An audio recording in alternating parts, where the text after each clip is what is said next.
Hey guys, happy Friday. It's almost Halloween, guys. How has your bird action been?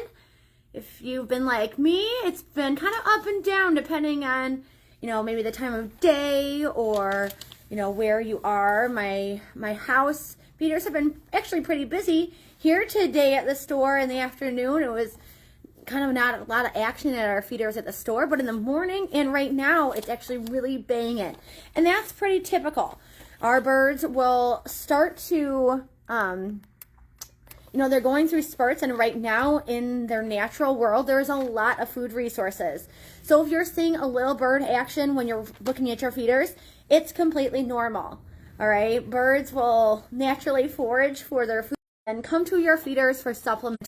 All right, so don't be alarmed if you have low bird action. That's pretty typical for this time of year.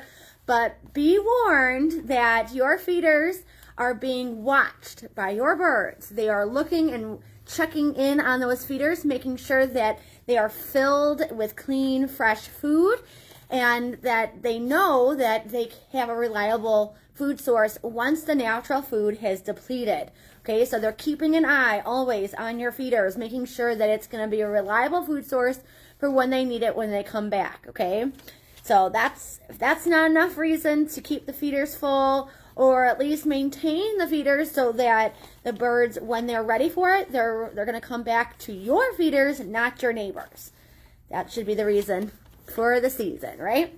So today we have some cool things coming up. I want to talk to you about some 5 things you can do with pumpkins after the holiday has ended.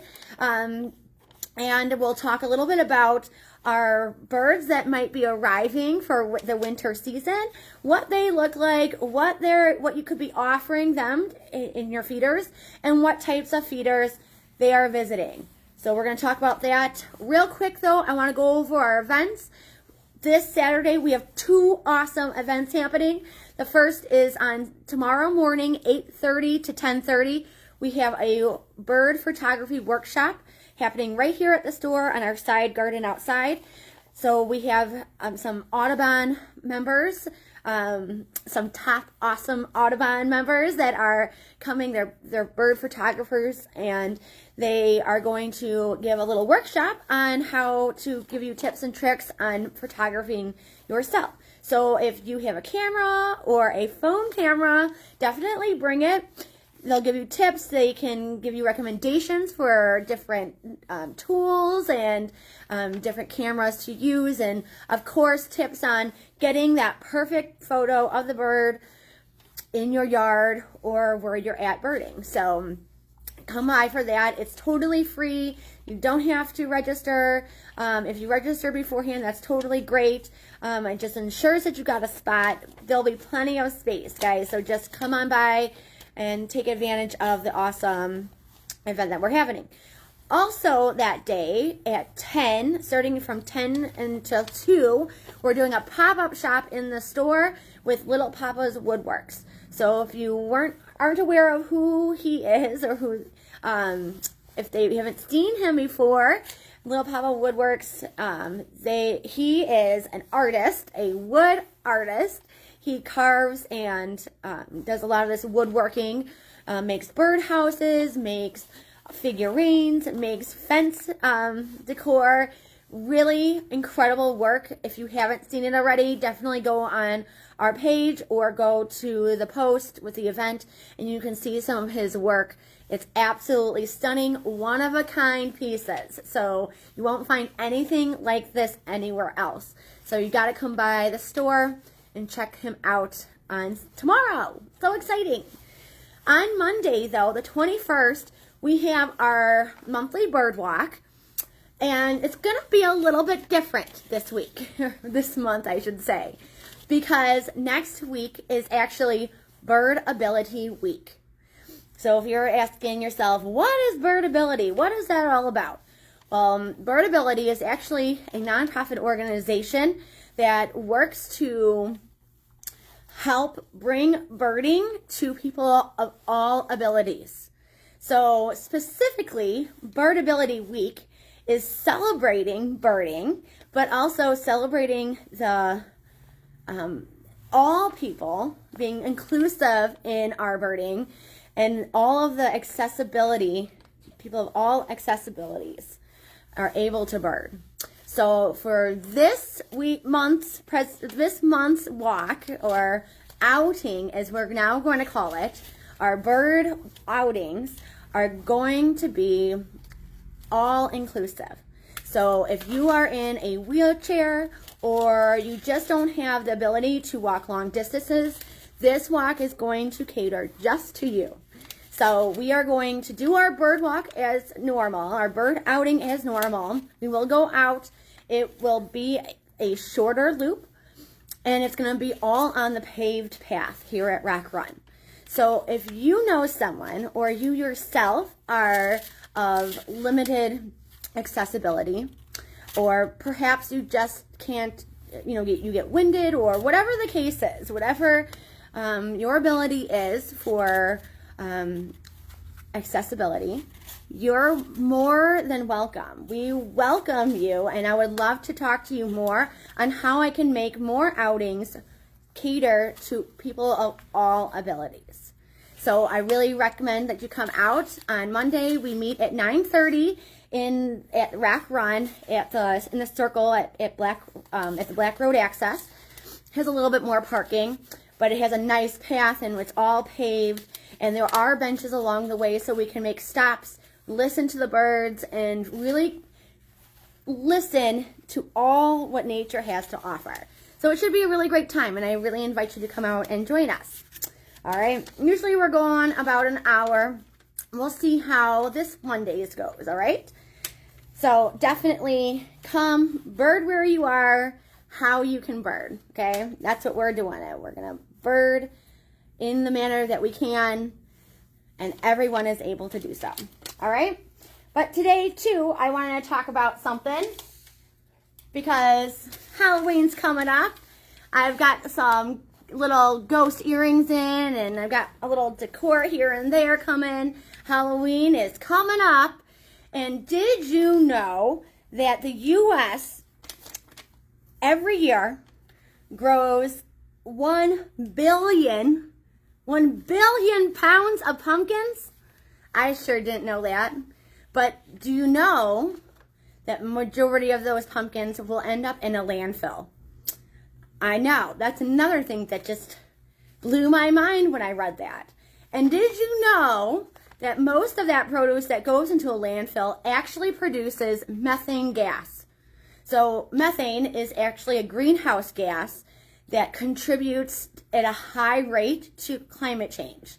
And we know climate change affects birds in a lot of ways, but primarily it affects when things are blooming or coming up, and the temperatures of our atmosphere, which also affects birds and where their food is being produced and how it's being produced and then how they can access that food.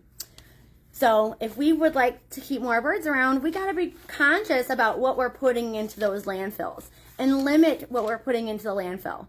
So today I'm going to give you 5 things you can do with your pumpkins after the holiday that isn't putting them in the landfill, okay? Number 1 is you can compost pumpkins. And composting is a big recommendation. In fact, it puts in a ton of nutrients into your soil, into, if you have a compost bin or pile, you can use that compost, material for your garden, and it really ups the nutrients and things that new plants will take from it. So really, really great. And guess what? If you don't have a compost bin or a compost pile, you still can compost it in other ways. I'm sure you have a community garden somewhere that will take composting material. Definitely check recycling centers in your area or nearby farms. A lot of farms actually will take pumpkins for pigs, and different livestock will actually consume the pumpkins, as long as they're not, coated in bleach or painted or anything like that. They will take even carved ones. So think about where else you can compost your pumpkin. It may take a little bit of a Google search, but it probably won't be that hard at all to find where you can take pumpkins after the season, besides throwing them to the curb for the landfill. Another cool thing that you can do with pumpkins, if you were at our activity last year, we made pumpkin feeders. So yeah, exactly, Marilyn, you can give them to your chickens. Chickens love pumpkins, see? But you can make pumpkin feeders. So last year, we had little pie pumpkins that we cut the tops off and scooped all the guts out, and we filled those pumpkins with seed. And then we put skewers in the bottom and strung paracord or twine from it, yarn, and hung it. But you can use pumpkins for a variety of ways to make feeders for your wildlife and birds. Share seeds with the wildlife. How many of you enjoy pumpkin seeds? I know I do. I love scooping the pumpkins, drying them out, washing them off, and then putting them in the oven for a little bit of salt, pepper on them. Such a tasty snack. But not only humans enjoy pumpkin seeds, your wildlife does too. You can, in fact, clean them off and put them outside in a tray feeder or, a little cup feeder, something like one of these guys. Put the seeds in there, and a lot of your birds and other critters will enjoy those seeds too. Or how about cutting your pumpkin up into pieces to feed to the wildlife? Now, I will say this, I'm talking the wildlife in your own backyard, right? So we're not cutting up pumpkins or dumping pumpkins in our local preserves. We're not dumping them in our regular old community. You want to put it in places where it's accepted and wanted, okay? Preserves don't want you feeding the wildlife in their preserves because it can cause problems. So let's not cause any problems for our preserves. Let's keep them clean and healthy and not put the pumpkins out there. Keep them in your own backyard. The wildlife will sure enjoy it there. And of course, the fifth one is kind of my cool favorite because I unintentionally grew pumpkins from pumpkin seeds. So number 5 is plant pumpkin seeds. So I, in fact, had pumpkins out, and some other critters planted some pumpkins for me. But I sure enjoyed watching them grow, even if they were in the side of my yard. My husband absolutely drove him crazy, but I just thought it was the coolest thing, and it was really neat for kids to learn about how pumpkins grow or things grow, and how things can grow if you don't plant them there. So it's kind of cool too. Good learning example. So I hope that gave you some ideas, some 5 really cool ideas. Maybe something will resonate with you on what you can do with your pumpkin after the holidays are over. So instead of putting them in the landfill to make more methane gas that contributes to the climate change, do us all a favor and do wildlife a favor and give them to the wildlife in your own backyard. Really, really cool. So the next thing I want to talk about is, I have 2 things I want to talk about. Number 1 is that, this is just a reminder that the DSC extended sale is on, goes through the end of the month. So if you are looking for bird food, you have the one-stop shop of getting your 15% plus your additional 5. If you're not in Daily Savings Club, you can't get that cool deal and take advantage of the extended sale. So if you really want to get on those extended sales, get monthly discounts and all sorts of good stuff, be sure you join up for the Daily Savings Club now. Plus, you'll get a free gift for joining. 2, I want to bring you around here because I forgot to bring it closer to me. We're doing our annual bird feeder candy count. So this year, we're doing this really cool suet window feeder. There are suction cups that go with this, so you can stick it on your window and enjoy the birds coming to your feeder. But to get in on the candy count, it's just come in to the store. You have to come in store to do it, and every purchase gives you a guess. Okay, so you can make as many guesses as you'd like and come in. We will announce the winner, the person that has guessed the closest count to how many candies are in here without going over. So it's similar to how we did it last year, except last year it was M&Ms. This year it's just a random bunch of mini candies in here. So you just make your count, guess how many are in here, and whoever is the closest without going over gets to win the feeders. Okay? So that's going on here starting tomorrow. You can start making guesses then. All right? Now, let's get to the main topic tonight because I wanted to talk a little bit more about our winter bird arrivals. Yeah, winter bird arrivals. All right, so last week we I kind of quickly gave you a short list of birds that we can expect. Because we were talking about how it's so sad that many of our birds in the spring and summer leave for the winter, the fall and winter. So our hummingbirds and many of our warblers and many of our other birds are migrating out of town and heading south. Well, it is a reason to be sad, but it is really, really cool because while we're saying goodbye to some, we actually say hello to many other birds. And I've actually printed off more pictures and some more birds that we might commonly see at our feeders in winter, but also ones I have 3 that you may see occasionally in winter, and we have actually seen all 3 of the species that you can occasionally see in our area. We have seen them all in Will County recently, like in the past 3 years. We've seen them in our area. So there's a high chance that we might get them again this year. So it's important to keep our eyes out. So the first one I want to talk about is the pine siskin. So this guy, we have seen him, and this guy was here. We had them at the feeders all spring. They were here pretty late into the spring. Typically, they're only here during winter time, so they're here in the 9 breeding time. So when they're ready to go start nesting, they will leave our area and go further north. Yeah, further north, and they will nest up there. After nesting season is done, they head out of that area and come down, and they migrate to our area. So they often are seen at our finch feeders.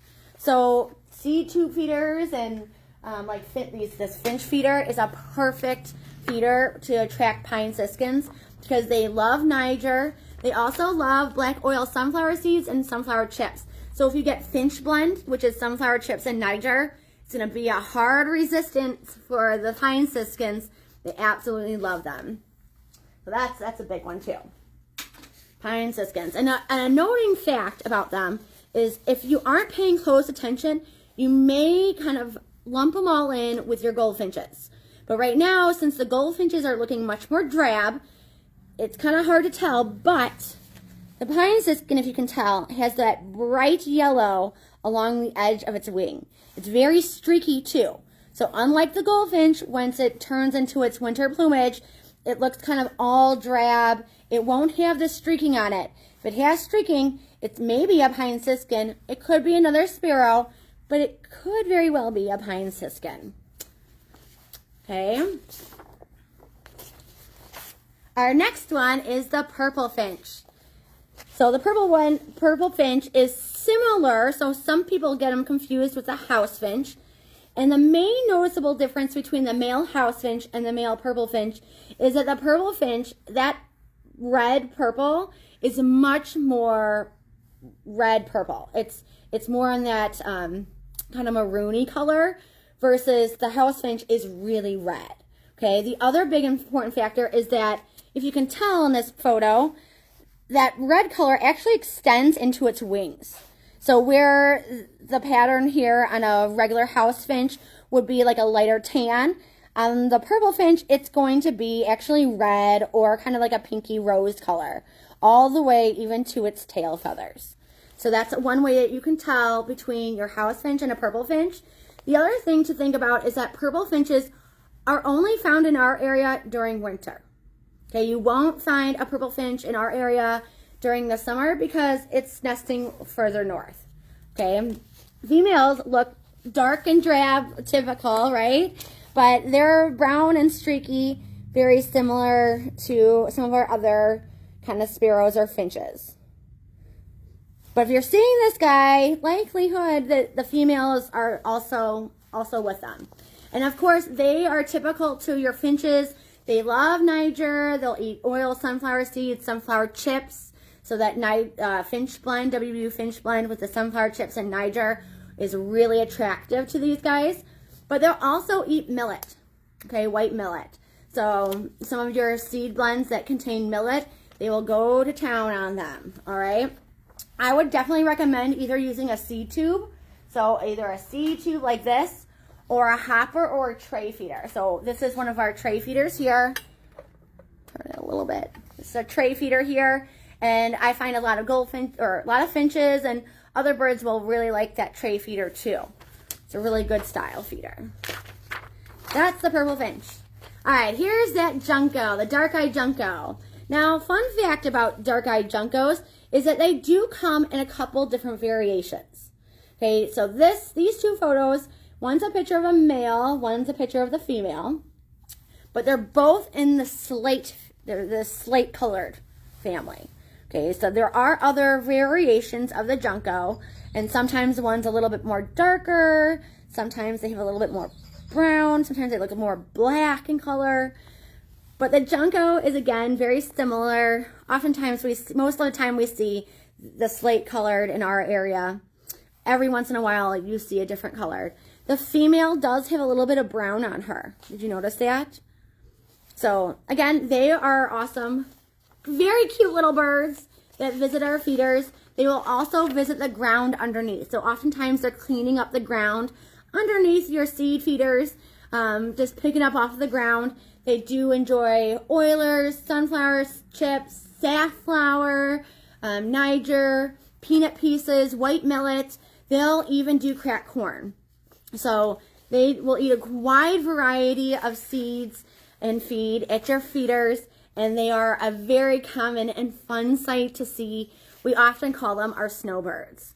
They only are arriving here in the winter. How many of you have seen a junco yet? I'd love to hear if you've seen juncos yet. Juncos. And here is our red-breasted nuthatch. I get so excited. This is a close cousin to our white-breasted nuthatch. So the white-breasted nuthatch is a little bit larger, a smidgen larger than our red-breasted nuthatch. So they are, again, a small bird. And I know I printed out these two photos here, and you're thinking they look almost identical, and they do look very, very similar. The big difference is between the male and the female is that the female does not have that black cap, right? Like the male has that black cap on him. The female does not. And she also doesn't have as dark of a rust breast. Okay, the male has that really, really beautiful contrast between that orange rust breast and their like blue-gray back. It's absolutely stunning to see. They are so much fun. They're just as fun as our white-breasted nuthatches, but again, we only see them in our area in the winter. Okay, we won't see them in the spring and summer because they're nesting further north. And another fun fact about them too is depending on how the boreal forest produces seed and nuts will determine how many species we will get down by us. If the boreal forest is producing a lot of nuts and seeds, we will see less because they travel for the food, right? So if the food is plentiful still where they're staying, we won't see as many of these winter species as we would if it wasn't producing a ton, okay? So these guys also love suet. They love peanuts, tree nuts, mealworms. They do like some seeds, so they'll also do oilers and sunflower chips. They really like cylinders too, so seed cylinders are a big top one. I always enjoy putting out seed cylinders in the winter and bringing them up close because they just love the seed cylinders. They love to work hard, get those seeds. They are a fun favorite. And now starts our mix of sparrows, and these are sparrows that are different from our non-native house sparrows, okay? These are totally different sparrows. These three sparrows that I'm going to talk about today are only seen in our area typically in the wintertime, in the non-breeding months. So when they're not nesting, they could be seen in our area. This guy is our white-crowned sparrow. He, you will see this guy on the ground. Oftentimes, I do see them in my tray feeders or on my hopper feeder. So This is an example of a hopper feeder, right? So you put the seed in here, and then there are these tray-like areas where the bird can sit and eat off of it.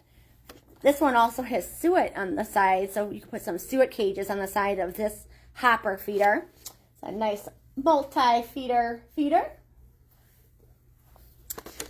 But the white-crowned sparrow is most notably, you can tell him apart because he has that very stark white and black cap. It is striped, so you can tell him apart from most of the other sparrows that are hanging out. He also has a gray neck and head, and a little bit of the breast is also gray.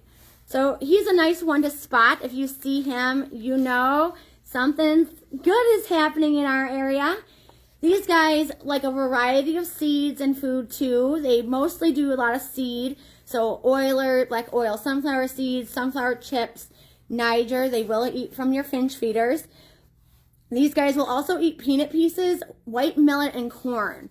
So a nice no-mess blend is perfect for them, okay? This is another, not to be confused with the white-crowned sparrow. The white-throated sparrow is a little bit different. And notably, there are a couple things that are different between the two, right? First off is that he does have a white throat, right? Versus the white-crowned has no white throat.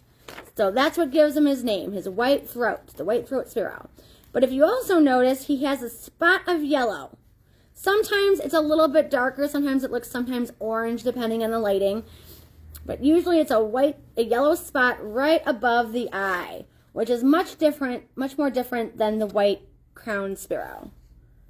And similar to this guy, he eats about the same things: oil sunflower seeds, chips, Niger, white millet, a little bit of cracked corn he'll eat too.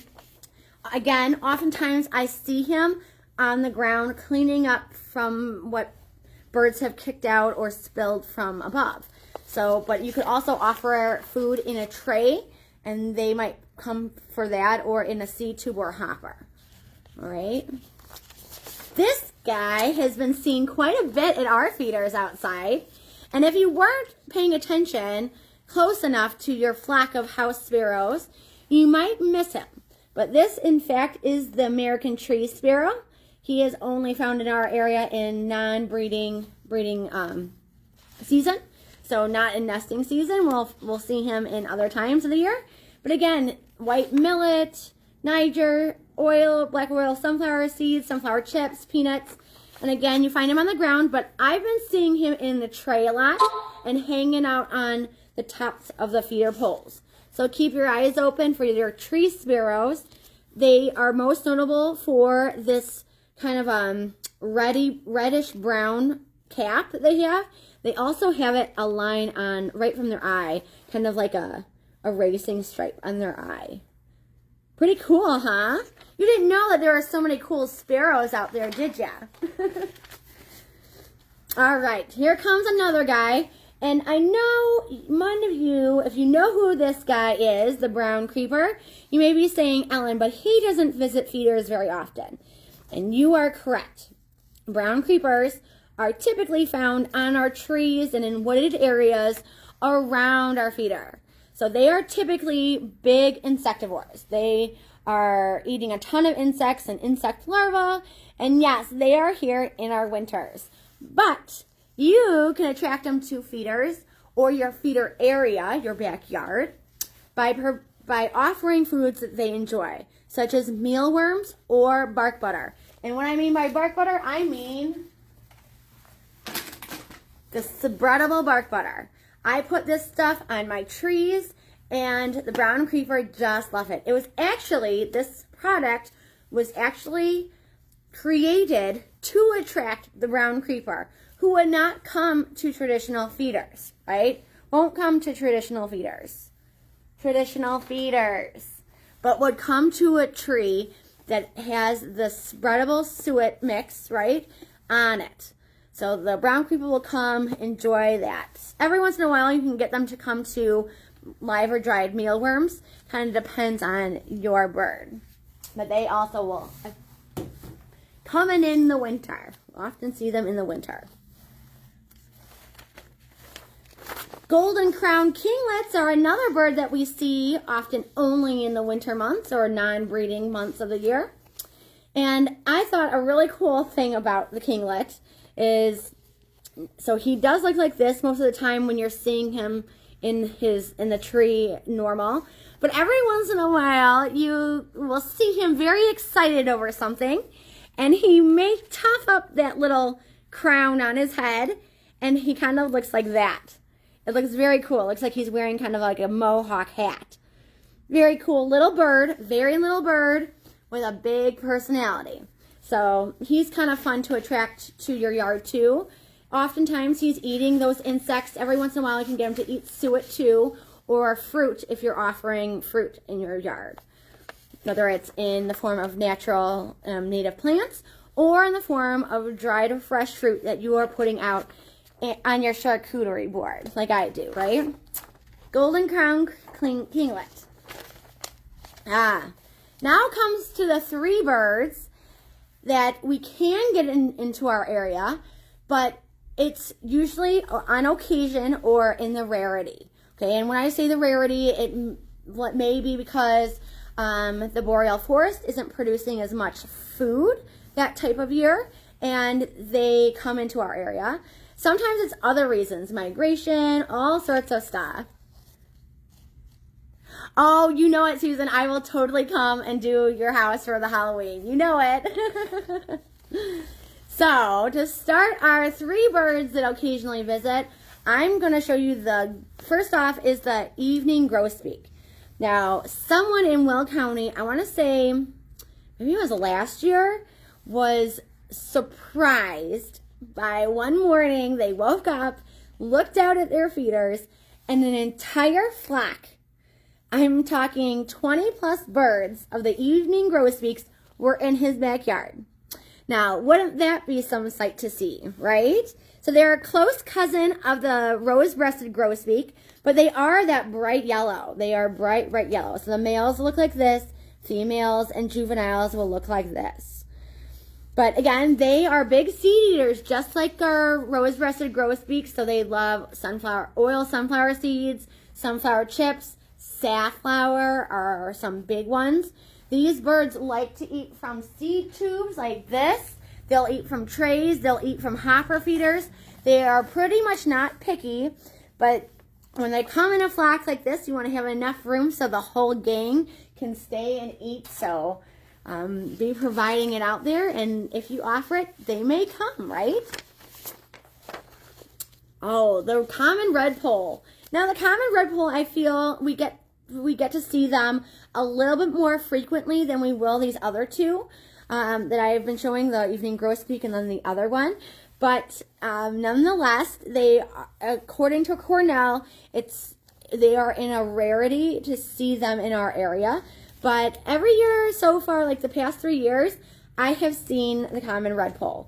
And they are about the same size as I don't know, maybe a sparrow or a finch. And they kind of look like a finch too. If you weren't looking closely, you may not notice that it's totally different because these guys sport a red beanie. They have a red dot right here, and some people kind of call it like they have a red beanie on their head.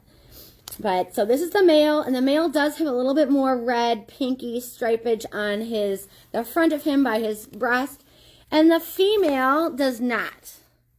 So she still has that red beanie, that red dot on her head, but she doesn't have the red striping that the male does. See? Again, a very cool bird to attract and to see in your yard. They are very much like finches. They love the Niger, sunflower chips, black oil, sunflower seeds too.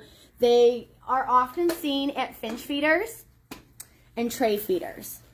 So finch feeders, whether it's like this or the mesh kind, but they absolutely love that, okay? And last but not least is our yellow-bellied sapsucker. Fun fact, the male has the red throat, right? So he has a red dot on the top, but he also has the red throat. The female does not. But yes, they do actually have a yellow kind of belly. Their feathers on their belly, oftentimes you can't see it because they're stuck up on that tree. But every once in a while, you get a really good image of them, and you can see kind of that yellow tan belly that they have. That's what gives them their name. They are sap suckers, so they do actually eat sap from trees. And fun fact, if you ever notice a tree that has a lot of holes in a row, it's likely the culprit is this guy, is the yellow-bellied sapsucker. They will drill holes continuously along the path until they get one of them to produce sap from it. But we had this guy here at our store enjoying seed cylinders for quite a while. It was quite an attraction to see. So you can get them to your feeders. They will also eat suet and mealworms, and of course seed cylinders, like I said before. Oftentimes they like those larger tail prop feeders for the suet. So the tail prop feeder has the cage on top, but it has that, tail, the tail prop on the bottom. So it's a piece of flat material that's hanging from the feeder that gives the bird support. So when that larger woodpecker is clinging onto that suet feeder, it has a place to rest its bottom half. And it not only feels more natural for them, making them want to stay longer and eat longer, but it also is more comfortable. It's going to support their tail and their back end a little bit more than just free hanging. All right, so something to offer. Now, when it comes to food, what to offer? What to offer? People always ask me, what's the best thing to offer? Well, this time of year, I would say definitely winter super blend, because it's going to give all your birds, not just the ones we talked about just now, but it gives everyone. It's encompassing everyone, and everyone is going to find something they like. We have it in loose seed and a seed cylinder. But if you want to be specific and want to cater to specific birds, this is what I'm going to recommend, okay? Of course, dried mealworms are great right now, especially when we dip into the freezing temps. These aren't going to freeze on you, okay? Because they're already dried. So no problem there. Suet reigns key in this type of cold weather. Definitely want to go with something that has more beef tallow instead of a no melt, unless we're getting into those high temperatures. I know how Chicago weather gets.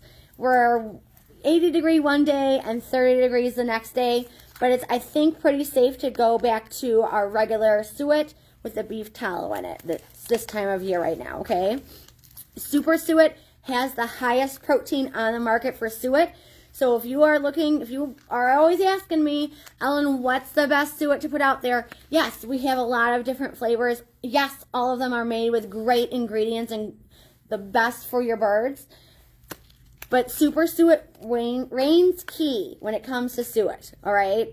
It will always have the highest amount of fat and protein in it. It is the leading suet on the market, okay? Another one that people often ask me about is just plain sunflower chips. Yes, we offer plain sunflower chips, all right? What I'm talking about it's whole sunflower seeds, and it's just chopped up. So it's perfect to mix in with blends. It's perfect to add on its own. Like you heard me say, probably almost every single one of the birds I listed will eat sunflower chips, whether that's the whole sunflower chips or black Oilers.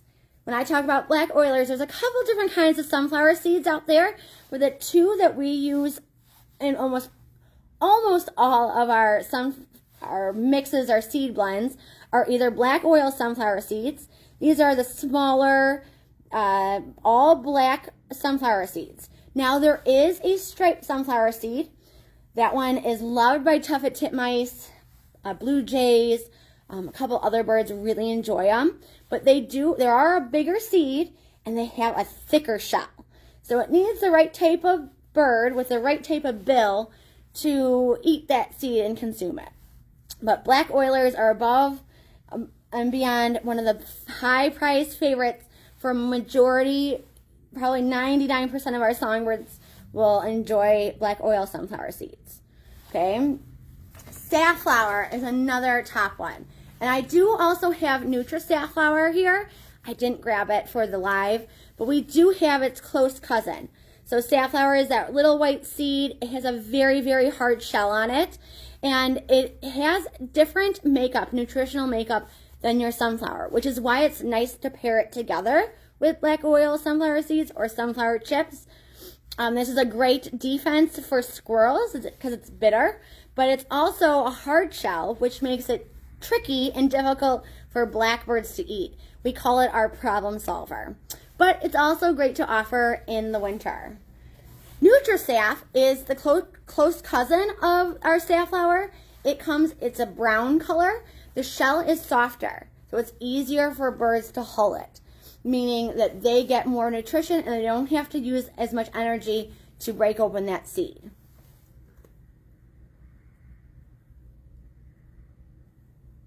No, they're not snowmen on my ears, but they're ghosts, actually. My mom actually asked if they were cupcakes, so I think I'm just going to take a poll. It's whatever you want it to be this week. How about that? But yeah, so, yep, I'm all decked out in pumpkin stuff today. And this weekend, tomorrow, I'll be up in pumpkin decor. I actually, this is my first year where I have actually a lot of pumpkin and Halloween accessories to wear.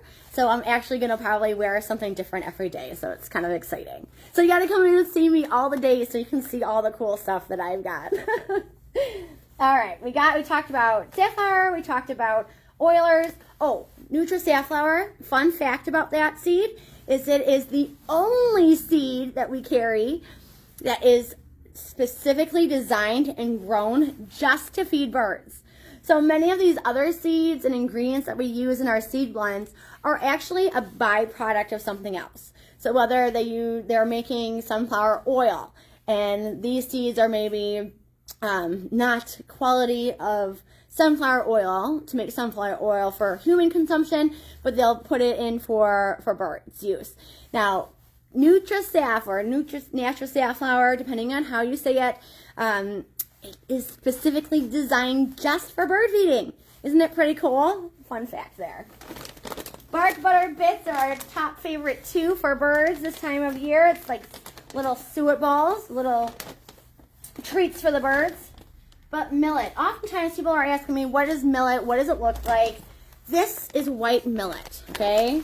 It's a really, really little round seed. And oftentimes it is part of our seed blends. This is loved by sparrows, and a lot of towhees and juncos love millet. They just love it. That little seed that oftentimes does get kicked to the ground. But its purpose is to feed birds that are ground feeding birds. Now, we talk a lot about, birds eat where they feel natural, right? So some birds tend to eat on vertical flat surfaces like your woodpeckers. Okay, some birds like to eat perched on a seed tube, right? They like to perch and eat, right? Some birds like to eat on the ground. And one way that we can mimic eating on the ground is by using tray feeders. Okay, so this acts like the ground, except it's cleaner, more sanitary, better for the birds, and you can keep the seed drier in a seed tray as opposed to just laying it on the ground. But this mimics how you would eat on the ground, how birds would eat on the ground. Okay, that's another big one. But this is usually what I'm offering during winter is our No Muss blend. So the No Muss blend has sunflower chips, peanuts, and white millet in it. So you're pretty much going to have a wide variety for a wide variety of birds, and it's going to appeal to many of our winter arrivals. Okay, so if you put things out there, especially a good seed blend that's going to be very attractive to all those birds, you're going to get a lot of birds visiting your feeders. And that's exactly what we want. Now, to end the night, I do have a special just for all of you for watching our lives. I really, really do appreciate all of you guys watching, commenting, and doing so much for us. I wanted to reward you guys a little bit of something special. So for the weekend through the end of Monday, so 5 p.m. on Monday, there is a special promo just for you guys if you go on our online website. So some of you don't even know we have an online store, but we sure do. And I'm going to give it to you right here. Okay, so this is our store. mywbu.com/Joliet will get you to our online site. Now, through this weekend to 5 p.m. on Monday, you can use Feeder 20 to take off 20% of all of our feeders. So all our feeders that are online, you can get 20% off of all of them. There is no limit on how many you can get. It just is my thank you to all of you for coming on our lives and participating and commenting and watching, whether it's live or on the replay. We want to thank you so much for everything that you do to help our little community grow and be part of our small business. So thank you, and you can take advantage of that promo through 5 p.m. on Monday, all right? There it is. Just go to there. And I thought it would be a perfect time because not only is our Daily Savings Club extended sale going on, but I also thought, since we talked about all these new winter birds that we were going to be getting in, I thought maybe some of you would like to get a new feeder or maybe replace an old feeder that may help attract those certain birds. Okay, so maybe it's a tray feeder, maybe it's a new seed tube feeder, right? Maybe it's a new finch feeder or a hopper feeder or a cup feeder. But all of them are 20% off through 5 p.m. on Friday. Just have to go online. It's online only, not in store. So you have to go online to do it. Now, if you are a Daily Savings Club, it's really important to use the same email as that you get for your emails through your Daily Savings Club, because it will link. It will automatically find your account. And yes, you can use your 15+5 for your Daily Savings Club online, and it'll earn you points. You can also use your Bird Bucks, but you have to use the same email that you signed up for your Daily Savings Club, okay? So Feeder 20, take advantage of it. It's only here for a little bit of time, okay? So take advantage of it. We are so thankful for you guys. All right, we'll see you next week. Again, if you have any comments or any questions, please feel free to leave them in the comments or send me a message. I always like to go back and reread or answer any of your questions. And of course, we are always looking for topics for next week or our next Friday Live. So if you have something that you would like to learn more about, or certain birds, or just a question or a topic, put it in the comments and let me know it's for a topic for the next Friday Live. All right, guys, you have a great Friday. Have a great weekend. Hopefully we see you for either the bird photography workshop tomorrow morning, or for the pop-up shop with our awesome artist, our little Papa Woodworks, coming from 10 to 2 p.m. All right, we'll see you then. Have a great weekend. Bye now.